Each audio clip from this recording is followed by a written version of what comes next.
안녕하세요.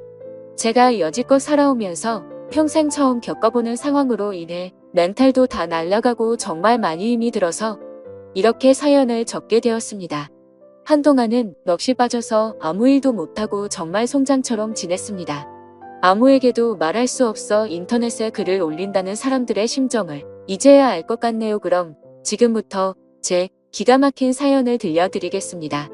우선 저는 1년 전 맞선으로 만나서 다른 사람 맞선 당시 그 남자는 35살, 저는 32살이었습니다. 둘 다 혼기가 가득 차 있는 상태에서 이루어진 만남이라 결혼 얘기는 연애 초반부터 자연스레 나오더군요. 좀 이른감이 없지 않아 있었지만 둘 다 나이가 나인지라 크게 이상하다는 생각은 안 들었어요. 오히려 그 사람과 저와의 생각이 비슷했기에 더 편했다라고 할까요?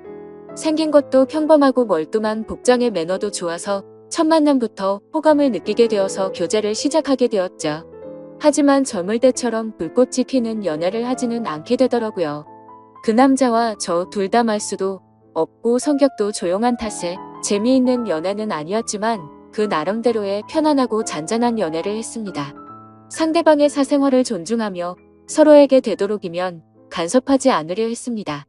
어떻게 보면 이렇게 말이 많지 않은 게 서로에게 더 좋을 수도 있다고 생각도 많이 했었고, 좋은 취지로 사생활을 존중했던 부분들의 결과가 이런 식으로 나타나리란 걸 그때는 미처 몰랐네요.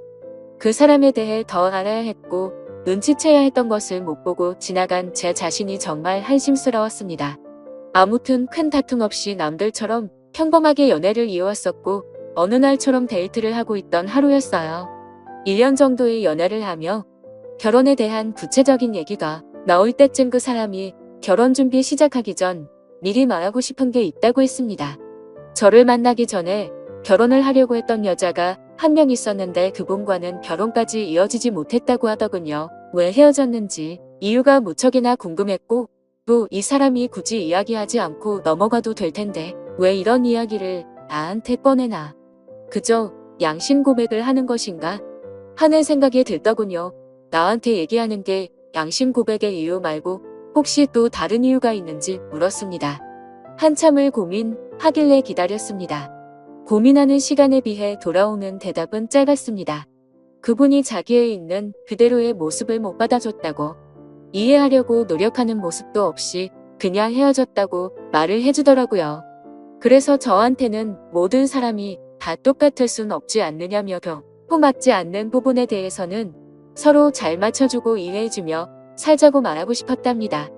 당연한 얘기를 이렇게 고심 끝에 한다는 게 이상했지만 알겠다고 서로 노력하자고 하며 넘어갔죠. 그렇게 시간이 흘러 무사히 결혼식과 피로연을 마치고 피곤한 몸으로 신혼집으로 왔습니다. 결혼식 끝내고 정신없이 신혼여행을 가는 것보다 차라리 신혼집에서 하루 보내고 다음날 저녁 비행기로 가는 게 더 좋을 듯 해서 결혼 다음날로 여행 일정을 잡았습니다. 대충 정리를 하고 그 남자가 먼저 씻는다고 하면서 씻으러 들어가더군요. 근데 씻으러 들어간 지 오래된 것 같은데 나오질 않아서 문 너머로 물어봤죠. 아직 멀었냐고 물어보니 다 됐다고 하더군요. 그리고 또 10분이 흘렀습니다. 뭘 하길래 이렇게 오래 걸리냐고 나도 씻고 싶다고 하니 금방 나간다고 하더군요. 그리고 또 20분이 흘렀습니다. 기다리면서 슬슬 화가 나더군요. 지금 들어간 지 1시간 다 된 것 같은데 무슨 일이 있는 거냐고 물었더니 기계적인 목소리로 이제 다 했으니 나간다고 대답해서 저는 얼른 씻고 쉬고 싶다고 말했습니다. 그로부터 또 10분이 지났습니다.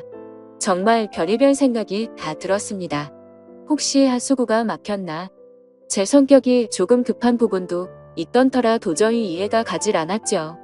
하지만 말을 걸면 바로바로 대답을 하기 때문에 어디 미끄러져 다친 건 아닌 거 같고, 아님 신혼 첫날 밤이라고 무슨 이벤트를 준비하는 건가 해서 화를 누르며 또 기다렸죠. 결국 인내심은 한계에 도달해버렸고 끝끝내 참다 못해서 문을 벌컥 열고 들어가 버렸습니다. 그런데 제 눈앞에 펼쳐진 광경에 너무나도 충격을 먹어서 얼음이 되어버리고 말았죠.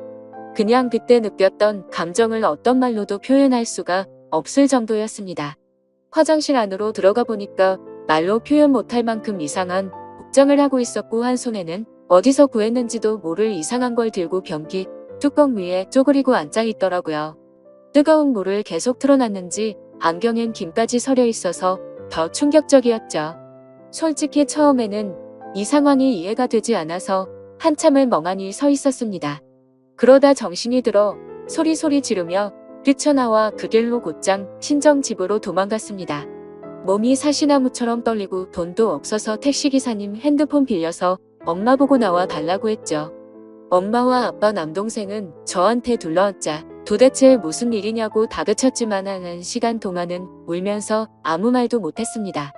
시간이 지나고 차츰 마음이 가라앉혀지고서야 일단 나를 보호해주는 가족과 같이 있다고 생각하니 조금 안정이 되더군요. 그때를 다시 생각하고 싶지 않았지만 정말 어렵게 그 상황과 그 얘기를 꺼냈습니다.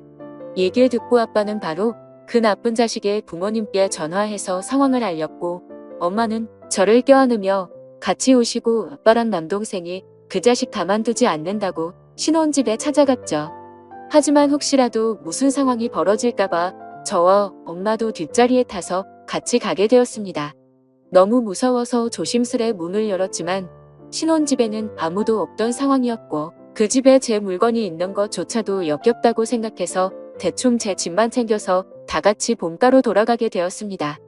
막상 집으로 돌아가니 내가 도대체 1년 동안 이런 남자친구를 만난 게 너무 창피하면서도 분하고 부모님을 보기엔 너무 염치가 없다는 생각이 들기 시작하더라고요. 결혼을 하기 전에 연애하면서 서로를 다 안다고 생각을 했었는데 그전에는 그 남자의 본성을 숨기고 있었나 봅니다. 아무것도 눈치채지 못한 제 자신이 정말 너무나도 한심합니다.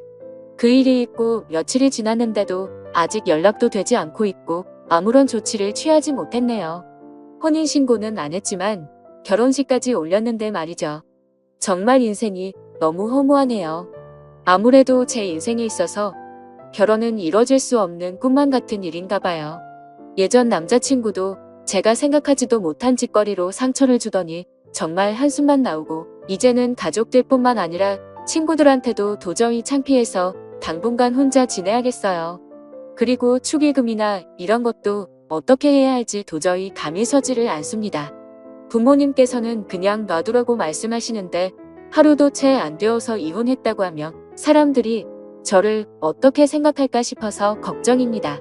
그냥 친척분들은 평생 한 번 오신 거라고 생각하고 주변 지인들과 친구 그리고 회사 직장 동료들한테는 축의금을 돌려주는 게 어떨까 생각하고 있습니다. 솔직히 저도 억울하다면 억울하고 제가 피해자니까 이해를 해주지 않을까 하는 생각인데 여러분들 생각은 어떠신가요? 휴. 정말 하루하루가 너무 답답하고 한숨만 늘어가고 이 상황을 빨리 잊고 지냈으면 하는 바람이 가장 클 따름입니다. 오늘까진 충격 속에서 송장처럼 보냈지만 내일은 변호사 만나서 법적으로 어떤 조치를 취할 수 있는지 알아보려 합니다. 제 사연을 읽어주셔서 감사드립니다.